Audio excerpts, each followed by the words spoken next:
ناصر صدر.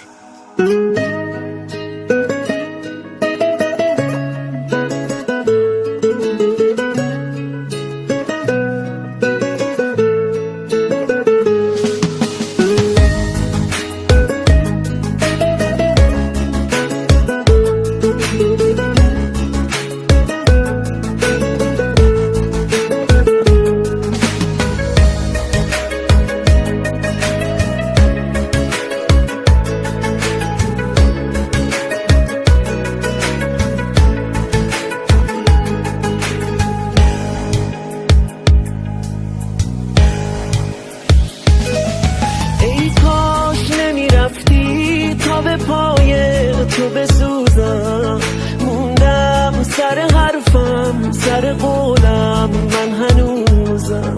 هیچ وقت نمیخواستی که بمونی تا بمونم، هیچ وقت نمیذاشتی همه حرفا تو بدونم. ای کاش میدونستی از وقتی که رفتی من کسی ندارم.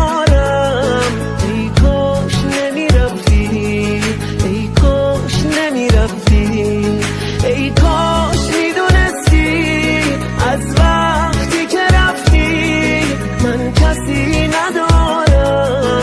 ای کاش نمیرفتی، ای کاش نمیرفتی.